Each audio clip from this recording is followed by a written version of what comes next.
Hello everyone, this is Amit Pandey. Welcome to our platform learn and fun humanities. तो कैसे हैं आप लोग बच्चों? आज की इस क्लास की हम बात करें तो जैसा कि आपको पता है कि भाई हमने लास्ट क्लास में एक चैप्टर था, उसका सेकंड पार्ट किया था। थर्ड पार्ट है स्ट्रक्चर एंड फिजियोग्राफी। अब तक जो है हम इसके बारे में काफी कुछ जान चुके हैं। तो बेसिकली इस चैप्टर का पूरा अगर मैं ओवरव्यू दूं, थोड़ा सा रिवीजन करवाऊं, तो इस चैप्टर में अब तक हमने काफी सारी चीजें पढ़ी थी और इस चैप्टर में हमने देखा था कि कैसे हमारा जो इंडिया का फिजियोग्राफी है ना, और हमारे इंडिया का जो स्ट्रक्चर है वो काफी डाइवर्स है, लाइक इट्स वेरी डाइवर्स, है ना, as compared to other part of the country. तो इंडिया का जो स्ट्रक्चर जो है ना बहुत ज़्यादा डाइवर्स है, इसलिए आपका जो सिलेबस है ना वो भी बहुत ज़्यादा डाइवर्स है ना। तो हमने इसमें बात की थी स्टार्टिंग में, पहले लेक्चर की मैं बात करूं तो याद करो मैंने ओवरव्यू दिया था पूरे चैप्टर का, जो है मैंने ओवरव्यू दिया था। मैंने बताया था इंडिया का जो सदर्न पार्ट है बेसिकली वो सबसे पुराना पार्ट है, बिकॉज जब हमारा जो ये पैंजिया नाम का लैंडमास हुआ करता था, जब ये ब्रेक हुआ बिकॉज ऑफ टेक्टोनिक एक्टिविटीज, तो यहाँ पर क्या होता है, जो सदर्न पार्ट होता है इसे हम गोंडवाना बोलते थे, उसमें से जो इंडियन प्लेट होती है वो अलग होती है, जो यूरेशियन प्लेट से जब इनका कोलिजन होता है ना, उसके बाद क्या होता है, उसके बाद जो यहाँ पर इंडियन सबकॉन्टिनेंट का जो है फॉर्मेशन होता है। मैंने आपको बताया था। फिर मैंने आपको बताया था नीचे वाला जो पोर्शन है इसे हम पेनिनसुलर ब्लॉक बोलते हैं पूरा, और ये बहुत पुराना है ना, काफी पुराना है। ये वाले पोर्शन की मैं बात करूं, नीचे वाले पोर्शन की अगर मैं बात करूं, है ना, ये सारी जो चीजें हमने जानी, है ना, ये वाला है। फिर हमने इसकी बात की कि यहाँ पर जो है कौन कौन सी हिल्स वगैरह होती है, सतपुरा, विंध्यांस, है ना, सह्याद्री, ये सब जो हिल्स मिलती है, गैरो हिल्स मिलती है, महेंद्रगिरी, तो ये सब जो हिल्स में कहाँ मिलती है, यहीं पे मिलती है हमें, और ये काफी पुराना है ये, ठीक है। और फिर हमने क्या बात की, फिर सेकंड लेक्चर में हमने जो है हमारे जो नदन पार्ट है बेसिकली, जो स्पेशल हमारे जो माउंटेन्स हैं, है ना, जो हमारा नेचुरल बैरियर भी बोला जाता है इन्हें, है ना, mountains are also known as natural barrier, because वो क्या करते हैं, वो जो यहाँ पर जो स्टॉर्म्स वगैरह आते हैं, विंड्स वगैरह आती हैं, उन्हें रोक के रखते हैं। तो तभी हम क्या होता है, तभी जो है काफी सारे जो बहुत सारे रिलीजन है उनमें जो है ना सैक्रेड भी माना गया है, काफी इन्हें भगवान की तरह माना गया है, ठीक है। तो इन पहाड़ों की हम बात करें, इनके बारे में बात की, नदन पार्ट में जो भी हमारे माउंटेन रेंजेस हैं उनके बारे में हमने बात की। अच्छा, अब तीसरी किसकी बारी है? अब बारी है हमारे जो नदन प्लेन है ना, जो हमारे नदन प्लेन है उसकी बारी है, यानी कि ये वाला जो पोर्शन है, ये वाला जो पोर्शन आपको दिख रहा है, ये वाला जो पोर्शन है ना, इसकी बारी है नदन प्लेन, है ना।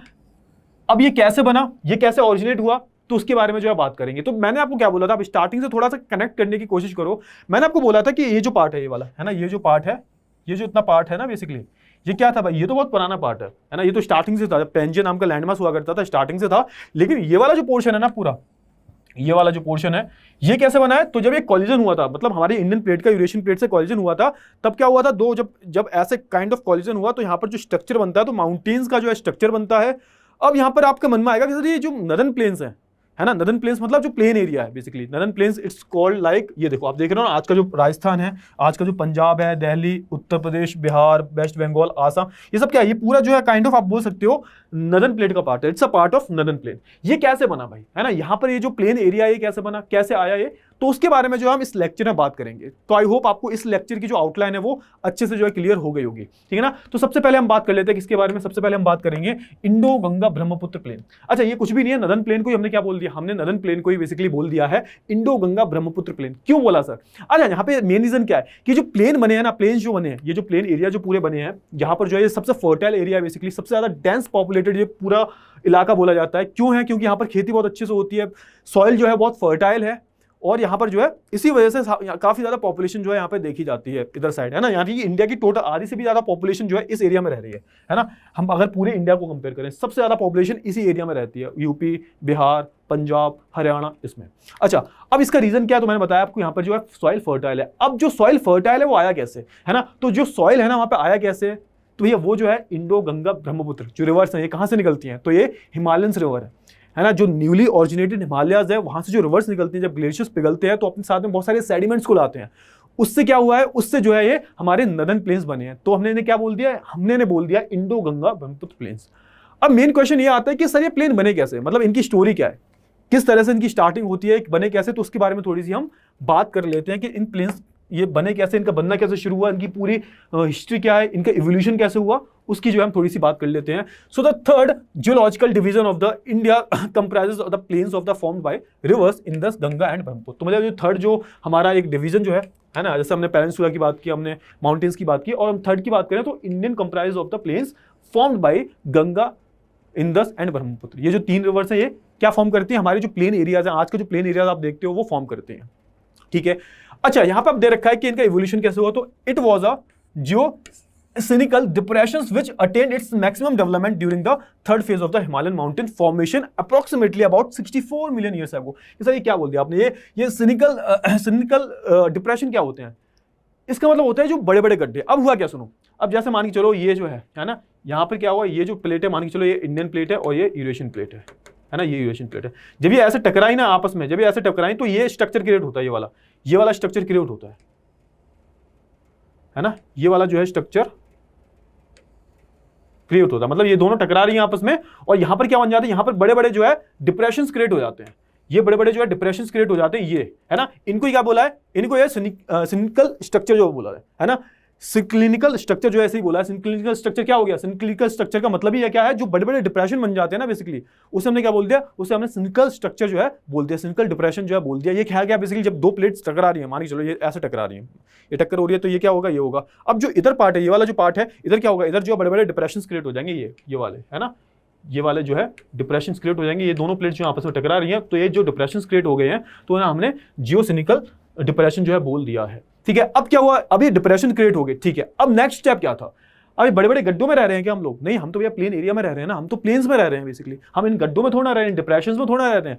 तो यहाँ पर स्टोरी ये है कि भाई यहाँ पर अब कौन आता है, यहाँ पर जो हमारी गंगा ब्रह्मपुत्र रिवर जो है, Indus river, Ganga river, Brahmaputra river, ये आती है। अब ये क्या है भाई, ये कहाँ से आ रही थी, ये माउंटेन से आ रही थी, हमारे माउंटेन जो अब तक बन चुके हैं। ठीक है, और ये जो प्रोसेस है कब हुआ, ये प्रोसेस होना शुरू हुआ 64 मिलियन ईयर्स अगो, आज से करीबन 64 मिलियन ईयर्स।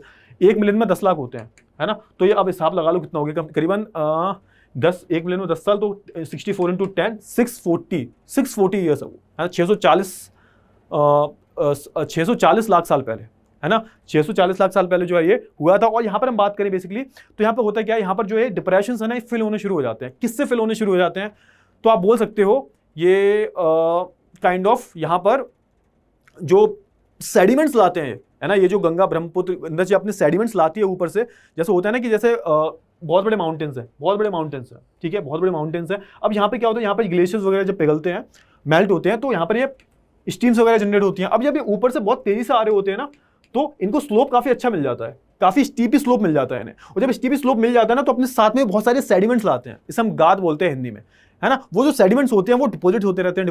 तो ये जो बड़े बड़े जो ये डिप्रेशंस थे, ये ऐसे ही जो है फिल होते रहते हैं। और बाद में क्या है, जब ये फिल हो जाते हैं ना पूरे, तो यही क्या बन जाता है, यही जो है प्लेन एरियाज जो है बन जाता है। प्लेन्स जो है हमारे नदर्न प्लेन्स जो है वो बन जाते हैं। तो आज के जो नदर्न प्लेन्स थे वो आज से करीबन 64 मिलियन साल पहले जो है बड़े बड़े गड्ढे होते होंगे, फिर उनका जो है धीरे धीरे फिलिंग उनकी शुरू हुई। किसने फिलिंग की, तो जो हमारी गंगा ब्रह्मपुत्र नदियां जो थी, जब अपने साथ में बहुत सारे सेडिमेंट्स लाती थी, तो ये जो है फिलिंग्स करती थी। और इन फिलिंग से क्या हुआ है, तो इन फिलिंग से जो है हमारे ये नदर्न प्लेन जो है वो डेवलप हुए हैं या फिर बने हैं। ठीक है, तो आई होप आपको इसकी जो हिस्ट्री है नदर्न प्लेन की वो समझ में आ गई होगी।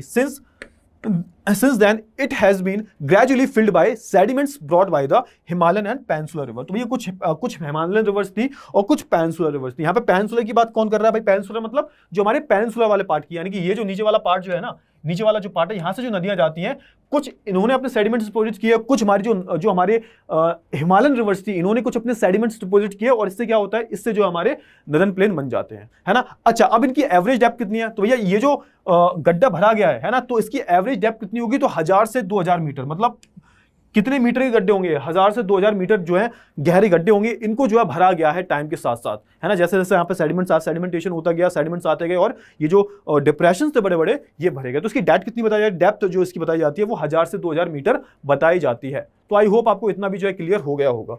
ठीक है ना, चलिए अब बात कर लेते हैं अपने नदर्न प्लेन के बारे में, इनकी फीचर्स के बारे में थोड़ी सी हम बात कर लेते हैं। और भी जो है आपको जानने को मिलेगा इसमें, और ज्यादा बड़ा टॉपिक नहीं है, छोटा ही टॉपिक है ये, तो आपको यहाँ पर ज्यादा जो है आपको कुछ कंफ्यूजन नहीं होगा, बहुत इजी टॉपिक है।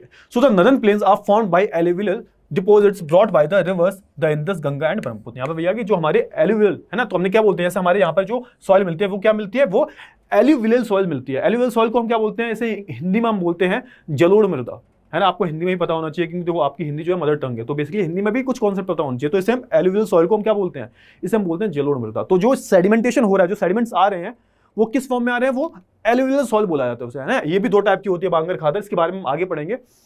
तो हमारे जो एलुवियल डिपॉजिट जो होते हैं, ये हमारे नीचे आते हैं नदर्न प्लेन में। तो और यहाँ पर जो नदर्न प्लेन है वो काफी फर्टाइल बोला जाता है, काफी फर्टाइल एरिया बोला जाता है। कुछ जो पार्ट है हमारे नदर्न प्लेन का वो बहुत ज्यादा फर्टाइल है, सबसे ज्यादा खेती जो है यहीं पर होती है, तभी तो यहाँ पर सबसे ज्यादा डेंस पॉपुलेशन है ना, लोग सबसे ज्यादा यहीं रहते हैं।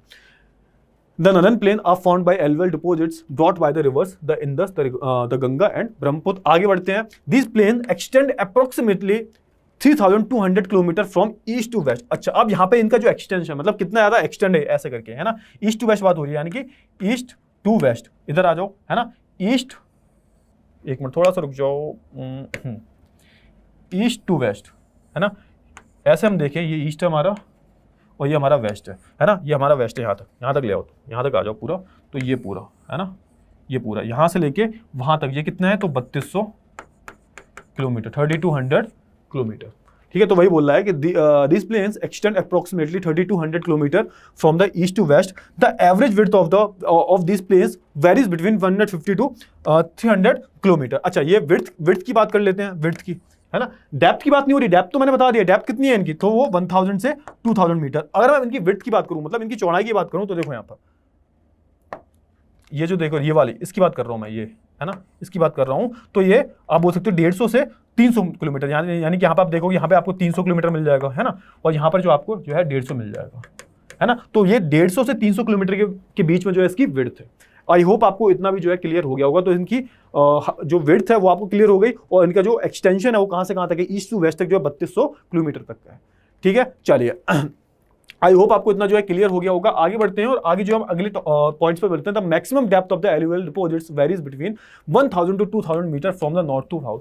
अच्छा, नॉर्थ, अगर इनकी डेप्थ देखोगे, नॉर्थ टू साउथ जो है इनकी डेप्थ देखोगे कितना जो है, कितने गहरे कितने हैं, है ना, तो आपको इनकी जो एवरेज डेप्थ है वो मिलेगी आपको 1000 से 2000 मीटर, है ना, इनकी जो डेप्थ मिलेगी, मतलब जो पूरा सेडिमेंटेशन हुआ है कितनी डेप्थ होगी इसकी, तो 1000 से 2000 मीटर जो है इनकी डेप्थ होगी, है ना। This can be divided into 3 major zones, the Bhabar, the Terai and the alluvial plains. अच्छा, अब यहाँ पर क्या हुआ है भाई, ये जो हमने बेसिकली काइंड ऑफ जो हमारे नदन प्लेन है ना, इसको भी हमने 3 टाइप्स में जो डिवाइड कर दिया है ना, 3 भागों में बांट दिया है इसे, द भाबर, द तराई और तीसरा है तराई के बाद क्या है, एलुवियल प्लेन्स। ठीक है, तो इसे हमने 3 पार्ट्स में बांटा है। अच्छा, the alluvial plains can be further divided into Khadar and Bhangar, और जो हमारे एलुवियल प्लेन्स हैं जिसपे हम एक्चुअल में खेती करते हैं, उसको भी हमने 2 पार्ट्स में डिवाइड कर दिया, उसको भी हमने फर्दर 2 पार्ट्स में डिवाइड कर दिया, वो है खादर और दूसरा है भांगर, है ना। खादर भांगर मैं बताऊंगा, वैसे आपको पता होगा, आपने 10th में ही पढ़ा होगा कि हमारे जो एलुवियल सॉइल होती है वो 2 टाइप की होती है, खादर होती है, भांगर होती है। अगर मैं भांगर की बात करूं, भांगर मतलब बहुत ही पुरानी जो मिट्टी है, पुरानी जो एलुवियल डिपॉजिट्स जो है उसे हम क्या बोल देते हैं, उसे हम भांगर बोल देते हैं।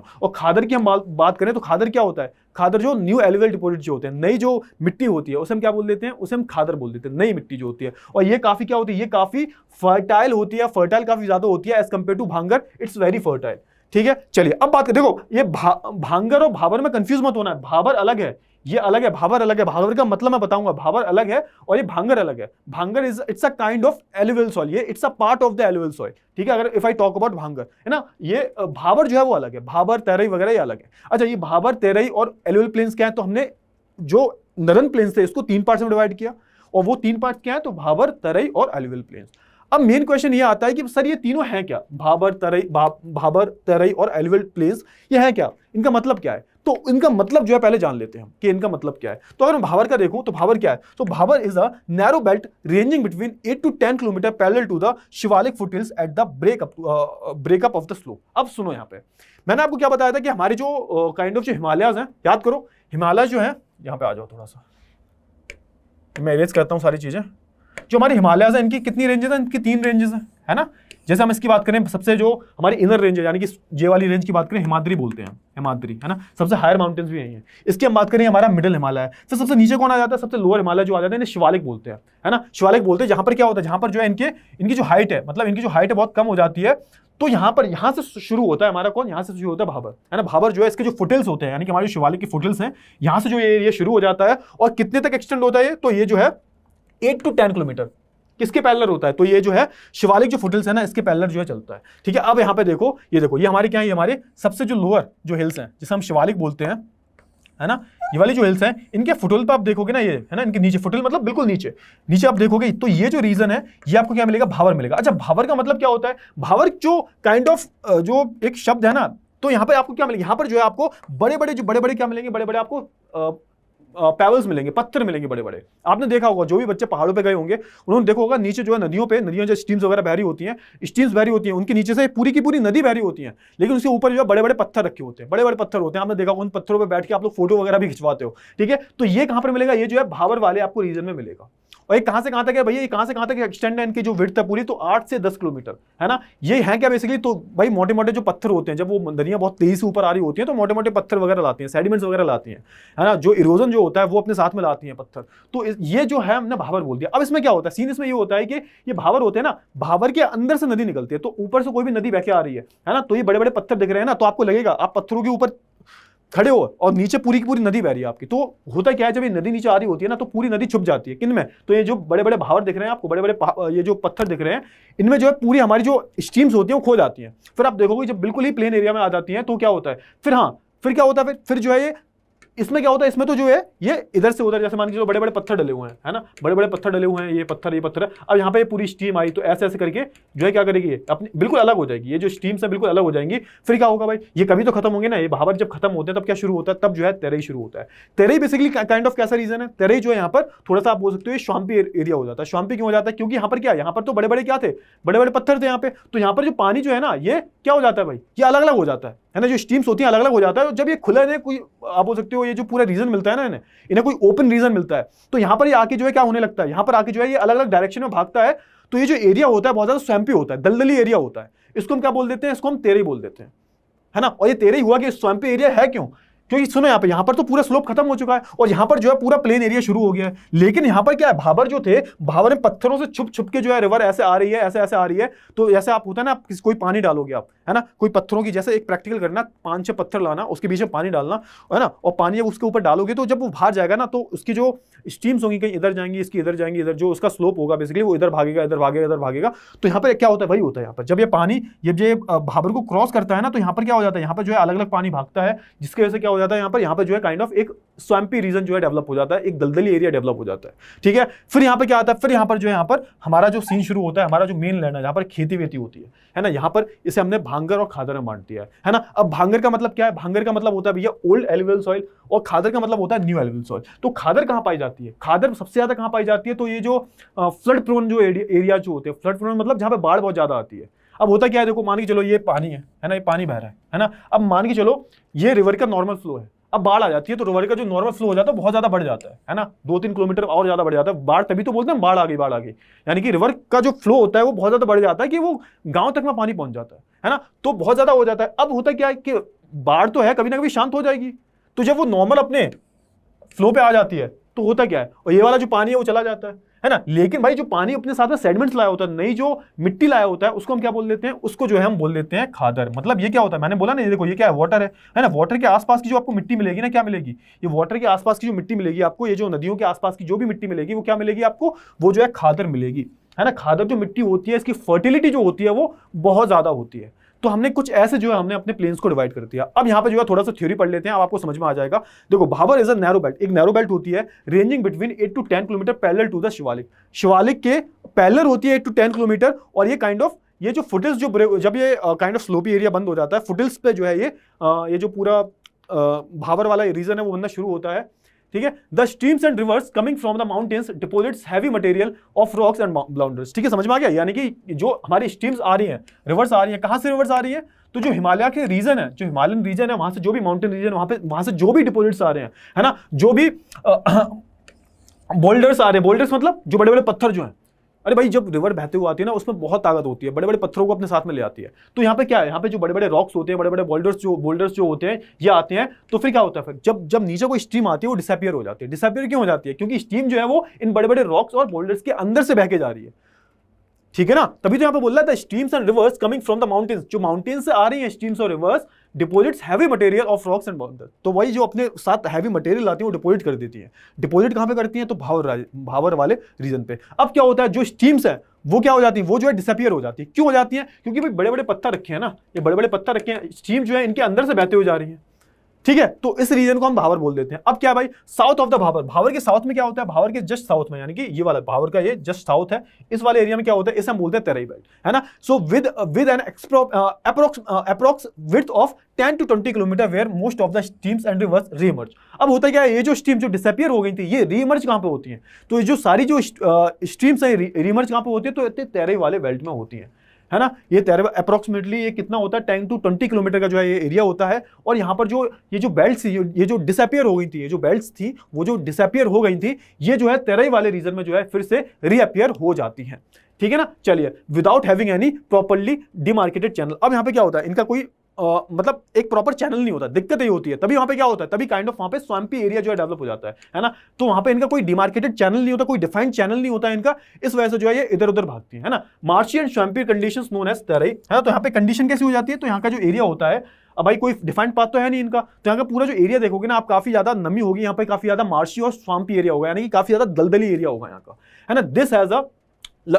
This has luxurious growth of nature vegetation and houses a varied wildlife। तो यहाँ पर आपको मिलेगा काफी, यहाँ पे आपको नेचुरल वेजिटेशन काफी अच्छी खासी मिलेगी, और यहाँ पे काफी अच्छी खासी जो है वाइल्ड लाइफ भी देखी जाती है। The south of the Terai is a belt consisting of old and new alluvial deposits as a Bhangar and Khadar respectively. अब यहाँ पर हम बात करें भाई साउथ ऑफ द, यानी कि अगर तराई के भी आप साउथ में जाओ, तराई की भी जो आप साउथ में जाओगे तो आपको यहाँ पर क्या मिलेगा, जहाँ पर एक्चुअल में खेती होती है, यहाँ पर आपको भांगर और खादर मिल जाएंगी। भांगर मतलब पुरानी मिट्टी और खादर मतलब नई मिट्टी, और खादर जो होगा वो आपको हमेशा जो है आपको नदी के आसपास ही मिलेगी, जो लाइक फ्लड प्रोन जो एरिया होते हैं वहां पे जो है आपको इस आसपास बहुत ज्यादा देखने को मिलेगी, है ना। तो ये कहानी है हमारे प्लेन एरियाज की, तो इन्हीं पे जो हम इंसान रहते हैं बेसिकली, है ना। हम जो लोग हैं, सबसे ज्यादा डेंस पॉपुलेशन कहाँ रहती है, तो इस एरिया में ही रहती है ना। चलिए, तो आई होप आपको इतनी जो चीजें हैं वो बहुत अच्छे से जो है क्लियर हो गई होंगी प्लेन एरियाज के बारे में, नदर्न प्लेन्स के बारे में, ठीक है। चलिए, तो अब मिलते हैं अगली क्लास में। अब हम बात करेंगे पेनिनसुलर वाले रीजन की, नीचे वाले पार्ट की बात करेंगे। थोड़ा लेंथी होगा, कोई बात नहीं, करवाएंगे, लेकिन हाँ आई होप आपको इतना जो मैंने कॉन्सेप्ट बताया है वो बहुत अच्छे से जो है समझ में आ गया होगा। अब हम मिलेंगे अगली क्लास में, तब तक के लिए गुड बाय, टेक केयर।